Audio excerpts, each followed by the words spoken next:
Olá pessoal, tudo bem? Bom, mais uma vez aqui na nossa série Vai Fundos, aqui com um novo gestor convidado no dia de hoje, um convidado especial, Roberto Vidal, que é Head de Distribuição da Porto Seguro Investimentos. Eu ia falar, já está errado, já ia falar só Porto Seguros, mas... Perfeito. Tudo bem? Como vai? Tudo bom, e você? Bem, Obrigado pelo convite e pela oportunidade de estar aqui para contar um pouquinho do nosso trabalho lá na Porto Investimentos. Exatamente. Pegando esse gancho aí, quase que eu errei aí, falando. Todo mundo usualmente conhece a companhia Porto Seguro, Autos, enfim. Talvez acho que não conhece a possibilidade de investir através de fundos da Asset, a Porto Seguro Investimentos. Podia falar um pouquinho da história da companhia e também como que é o business de negócio de vocês? Claro. Bom, a Porto Investimentos ela já tem 20 anos de história, né, que a gente vem desenvolvendo esse trabalho, a gestão das reservas técnicas, dos recursos da holding, de outras empresas do grupo internamente. A parte de seguros, né? A parte, exatamente, toda vez que você faz um seguro, isso gera um prêmio. E esse prêmio é gerido, administrado, esse recurso, pela própria Porto Seguro Investimentos. Antes de 20 anos atrás, não era dessa forma. Havia terceiros, gestores terceiros que faziam a gestão desses recursos. Mas a gente começou a fazer isso há 20 anos, tá? E é muito inerente ao nosso business. Então a gente faz isso para nós e a gente começou a fazer as mesmas estratégias que a gente faz para os recursos da Porto Seguro, a gente faz também para terceiros através dos nossos fundos abertos. Entendi. Mas você estava contando até um pouco antes, acho que a Porto Seguros Investimentos, né, como uma plataforma aberta para terceiros, é uma história bastante recente, né, dentro do Sim. grupo, né? Acho que qual que era a data que você estava falando? A gente começou a abrir para terceiros, em que os fundos foram estabelecidos como mandatos a partir de 2014, né, com a chegada do nosso CIO, Isaac Benaderetti.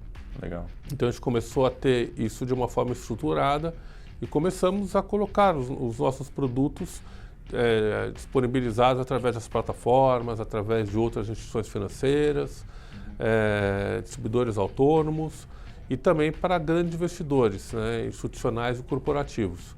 Então hoje a gente tem 18 bi e meio sob gestão, 15 bi são das reservas técnicas, dinheiro da holding e de previdência, tá? E o restante que a gente tem, os 3 bi e meio, são de terceiros.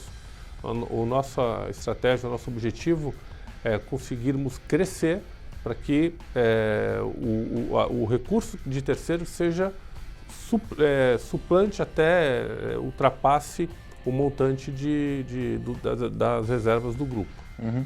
E até uma pergunta um pouco mais técnica. Normalmente, quando você fala as reservas técnicas de uma seguradora, em grande parte, até por uma regulamentação da SUSESP, se eu estiver enganado aqui, você pode me corrigir, se tratam de reservas que exigem um perfil conservador, grande parte renda fixa.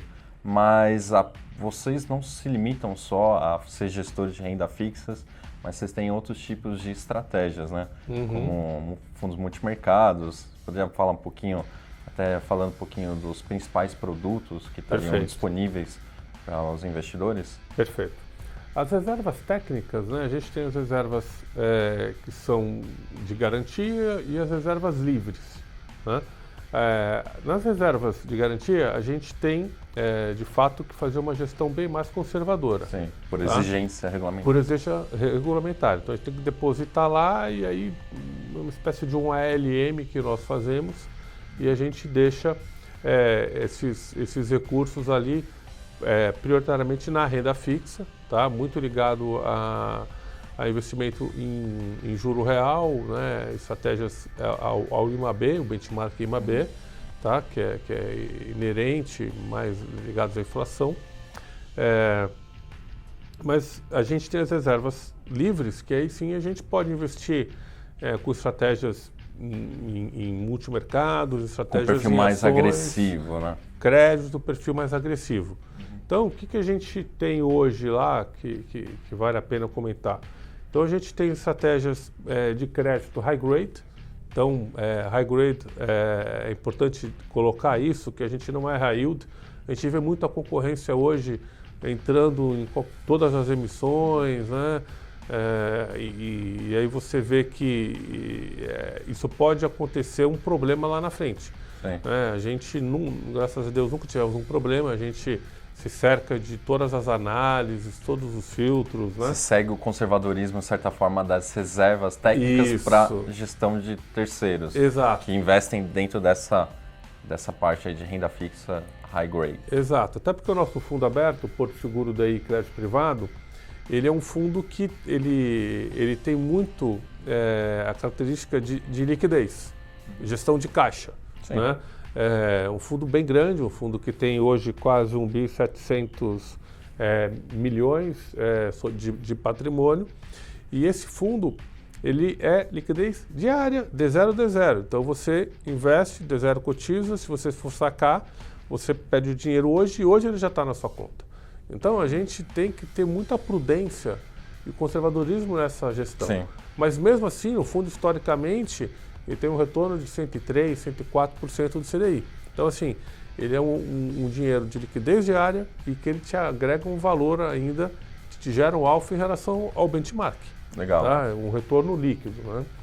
A gente faz uma gestão ativa em todas as outras classes. Então na renda fixa a gente tem o Porto Seguro Clássico, que é um fundo também tem um histórico muito bom. É o fundo que busca CDI mais 1,5 ele é um pouquinho mais agressivo que o... Ele é um pouquinho mais agressivo e não tem crédito, só tem risco de mercado. Então juros pré e juro pós, tá? E juro real também, então juro real, juro nominal. A gente... Só uma observação aqui para as pessoas. Claro. Juros reais, normalmente você está falando aplicação em NTNBs, né? Isso, exatamente. Né? Às vezes a gente prefere estar no juro nominal, que é o pré-fixado, ou às vezes a gente prefere estar nas NTNBs, né? Depende aí Dependendo da conta, vale a pena um ou outro. Um ou outro. A gente faz muito esse mix, né? Então, isso... A gestão sempre ativa, tá? Não é que a gente se posiciona, é um fundo bem tático. Legal. Né? Aí tem os juros de NTNB, são os IMAs, tem o IMA B5, que investe em títulos com vencimento até 5 anos, e tem o IMA B, que aí segue uma duration hoje, acho que está ao redor de 7, 8, 9 anos. Entendi, tá? legal. Aí tem o multimercado, aí a gente tem os traders, reforçamos o time. O ano passado trouxemos um trader de moedas, trouxemos um trader de juros de uma casa independente, e isso tem gerado muito valor para o nosso fundo macro. Tá? Então o fundo macro ele opera tanto o mercado local quanto o mercado internacional. Então a gente opera muito moeda lá fora, pode operar títulos soberanos de países que a gente tem também uma análise muito apurada. Tá? É um fundo bem interessante. E temos também o fundo de ações. Né? A gente tem um fundo Porto Seguro FIC Ações, que é um fundo que busca bater o Ibovespa, então o Ibovespa ativa, e tem o fundo Selecta, que é um fundo de qualidade. A gente faz lá uma análise das ações disponíveis na Bolsa e seleciona sempre ali no mínimo 8, no máximo 15 papéis dentro desse fundo. É um fundo mais concentrado, que ele é um fundo de retorno no longo prazo, a gente não olha por Ibovespa no mês a mês. Então, acho que complementa bem um com o outro. Né?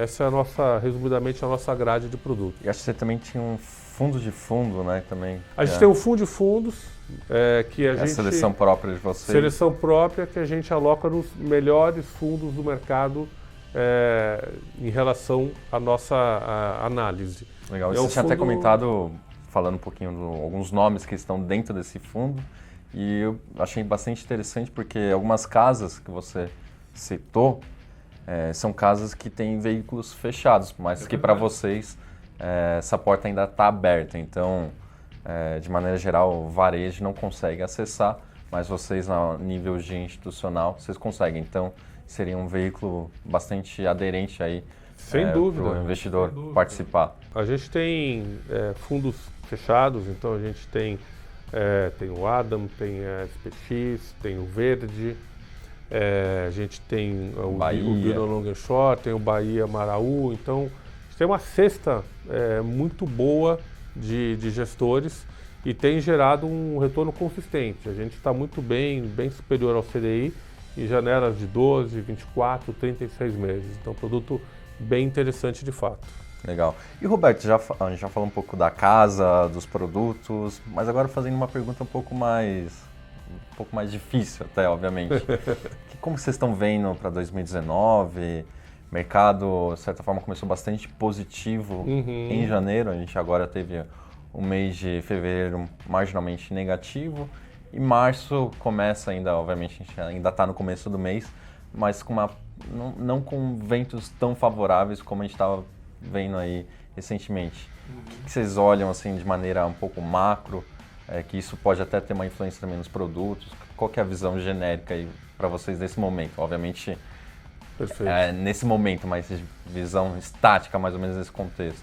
O que mais preocupa hoje, o cenário local, é o déficit fiscal. Não é uma coisa crescente, a gente precisa fazer algumas reformas, né? A Previdência seja a principal, a prioridade no momento, mas tem outras coisas que precisam ser também trabalhadas, né? Desestatização, que é necessária. Né? Então, você vê, semana passada a gente estava num evento e você saberia dizer quantos imóveis que o governo federal tem? Eu não sei de imediato. Acho que são muitos, obviamente. 750 mil. Ô louco. Muito imóvel, não justifica isso. Né? No primeiro momento parecia que eram 680 e rapidamente em 2 meses agora já viram que são 750 mil imóveis. Isso precisa ser dado um destino. E tem valor, obviamente. Tem valor, com certeza, né? Tem uns deteriorados, obviamente, mas tem uns que são muito bons. Então, eu acho que trazendo grandes gestores que nós temos, imobiliários, pode trazer uma solução para isso. Sim. Certo? Então, várias coisas precisam ser atacadas. E esse governo Você fala, então, não só a reforma, talvez, Previdência, um contexto macro, sim, mas também num aspecto micro, que você tem vários aspectos bastante que podem ajudar. Você estava dando um exemplo da parte de privatizações, fazer a venda de ativos não operacionais, né? Não só as empresas, né? Muito se fala da Eletrobras, né? Se fala de outras empresas estatais, mas tem várias outras coisas micros que precisam ser vistas. E esse governo parece que tem essa característica. Eu acho que o presidente delegou isso muito para o Ministério da Economia. Paulo Guedes. Para o Paulo Guedes, né? Gosto muito do Paulo. A gente foi sócio, né, trabalhou com ele na Bozano Investimentos, 2014 Ele a 2017. É muito bom, como o pessoal fala? Ele é muito bom, muito competente. Talvez tenha sido o cara mais capacitado que eu tenha trabalhado na minha vida. Caramba. De fato. O Paulo ele parece que ele lê 24 horas por dia, não sei que horas que ele dorme, mas ele está sempre antenado de tudo. E tem uma visão de liberalismo que eu particularmente aprendi muito com ele também, da qual hoje eu sou plenamente defensor. Sim, tá? Legal. Mas essa seria talvez a esfera para o lado positivo. O que vocês olham como uma certa ameaça? Risco sempre tem, né? Sim, eu sempre digo, quando tem um retorno muito fácil aí, alguma coisa errada tem alguma coisa escondida, pelo menos, né? Ontem um cliente da nossa área de pessoa física ligou lá e falou, olha, eu estou indo para uma asset asiática que está me garantindo 1,5 de retorno ao mês. Falou, cuidado. Não existe. Né? A banker falou, cuidado, porque isso aí não existe, fatalmente. Né? Então, o que a gente viu? Só fazendo uma retrospectiva de 2018, a gente teve um primeiro semestre um pouco favorável para a indústria de fundos, nos mercados em geral. Depois começou a preocupação com a eleição, né? E aí o mercado, de fato, no segundo semestre foi bem desfavorável, tirando novembro e dezembro, que já havia tido um resultado que era mais pró-mercado, né, o presidente eleito. Mas, ao mesmo tempo, não foi tão favorável porque também tinha, no segundo semestre, também veio uma preocupação do cenário externo. Né? O presidente dos Estados Unidos, Donald Trump, fazendo ali seus Twitter, né? Perigosíssimos, se disporam com a China, então tem essa questão da guerra comercial. Isso começou a atrapalhar muito, gerar muita incerteza nos mercados, né? E a gente entrou em 2018, em janeiro, eufórico, né? Tanto lá fora quanto aqui. Eu acho que a performance foi extraordinária. Fed também ajudando um pouco, Fed tirando um pouco a pressão política mais acomodatícia, né? Então foi vindo um cenário bem mais favorável. Fevereiro já foi bem difícil, né? Eu acho que... É engraçado que fevereiro, assim, poderia até ter um roteiro mais positivo, porque foi o mês que de fato teve a entrega ali da proposta da Previdência. Mas de certa forma, acho que talvez até usando aquele mantra, né? A expressão sobe no boato e cai no fato. Né? Então... porque agora o medo... Agora vamos ver como que vão fazer para aprovar essa reforma. Porque né? é uma reforma bastante agressiva no sentido... a régua foi elevada bastante alta, né? Então pode ser que tenha alguma... Pode ser esvaziada, né? Acho que esse é o risco. Esse é o risco. Então, vai desidratar? Vai. Estão tentando 1 bi 100. Dá para aprovar 700, 800? Acho que esse é o alvo. Mas aí já falam, vamos desidratar tanto que vão ser 400. O mercado vai gostar disso? Não vai? É o suficiente para passar tranquilidade para os investidores externos, né? E os locais? Então, essa é a dúvida que fica. Né? A gente acha que pode ficar sim, próximo do alvo. Tá? Vai depender agora da habilidade do governo, que a gente tem mais dúvida em relação a isso, para negociar com o Congresso, do que no mérito das áreas técnicas que elaboraram a proposta e fizeram, acho que a gente fez um grande trabalho em trazer rapidamente a proposta para entregar e protocolar lá no Congresso. Né? Então, assim, se alguém tinha dúvida da agilidade para entregar a proposta, ela já foi feita. Sim. Agora vamos ver como é que isso tramita lá dentro. Agora o lado político, de certa forma, a execução, capacidade política, né? É engraçado até com o contexto, né? Sempre parece que sempre tem uma coisa negativa, né? Por exemplo, 2018, tá faltando investimento, mas não tem investimento porque eu não sei quem vai ganhar a eleição. Sempre tem um contexto de um risco, né? E parece que a Previdência, de certa forma, para 2019, apesar de ter um tom bastante positivo, se ocorrer, né? De fato, que caminha para ter esse desfecho, mas ela tem até a aprovação como um todo, você tem esse lado negativo de travar, de certa forma, as decisões aí macro, né, como um todo, de investimento, consumo, enfim, os agregados como um todo. Sim. Isso que já vem mais preocupando a gente. Então, a gente, vamos dizer, a gente está no otimismo moderado, né? Não dá para ficar exposto. Uma alocação talvez um pouco mais tática. Mais tática, sim. Então a gente ganhou bastante dinheiro, por exemplo, em janeiro, e em fevereiro a gente já tinha reduzido, então a gente sofreu menos. Então a gente conseguiu preservar todo o ganho que a gente teve em janeiro.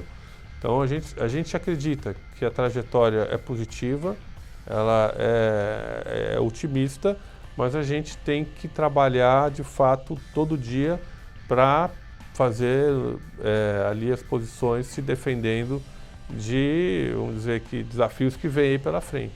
Tá? Legal.